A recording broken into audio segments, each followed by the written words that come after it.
Hey, friends, welcome back to my show where we take the weird parts of your psyche and give them some kombucha and ask what the hell they've been trying to say all this time. And I'm James, your clinical hypnotherapist, shadow work guide, and part time translator for your subconscious inner soap opera. And today we're talking about your anima, your animus, or as I like to call them, your inner babe or inner bro. Yes, they live in you, and yes, they probably have beef, and yes, it is affecting your dating life. So let's get into this. Let's keep it simple. The anima is your inner feminine. She's creative, emotional, and intuitive. Basically, the witchy part of your soul that cries during sunsets and knows when someone's lying. But then there's the animus, which is your inner masculine. He's logical, direct, assertive. The energy that makes you fix stuff and make bold choices. Say nah without a 3-day apology. According to Carl Jung, big beard, deep thoughts, and every human has both. But we tend to repress the one that doesn't match our outer identity. What happens when you repress something? Yep, it throws a tantrum in your shadow. So maybe your anima's in exile, and you wonder why you keep attracting people who are emotional black holes or seductive chaos gremlins. Or maybe your animus is a raging control freak and you end up bulldozing over your own intuition while wondering why burnout is your love language.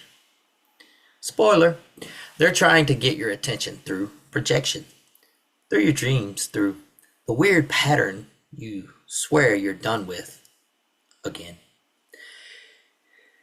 Here's where it gets good. When you start integrating your anima or animus, and by that I mean actually talking to them, feeling them, and working with them, things calm down. You stop falling for emotionally unavailable people who smell like sandalwood and bad decisions. You stop needing to prove you're strong all the time, when really, you just want someone to hold you and feed you soup. And in my practice, I guide people into trance where they actually meet these energies.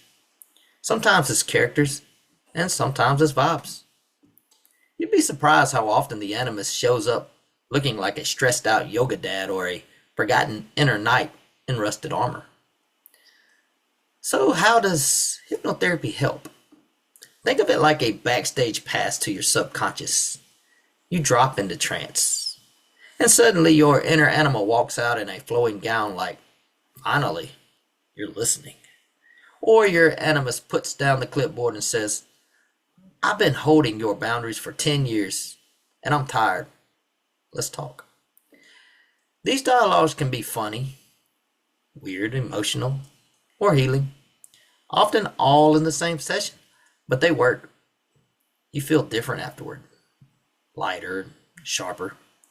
And you stop trying to get someone else to complete you because you realize the missing pieces were never outside of you anyway. Here's your reflection prompt for this week. Because I'm that kind of podcast host. If my inner masculine or feminine could speak, what would they say? And what would I say back? Let's be weird. Let's be messy. And let's journal it. Dream it. Or come book a session and I'll help you have this conversation without judgment. I've heard it all. Even the anima who showed up with glitter in a joint. Thanks for hanging out with me today in the shadow world. If this episode sparks something, share it with your inner circle or that one friend who obviously is dating their projection. And until next time, be good to your inner archetypes and stop ghosting your own soul. Peace, weirdos. Love ya.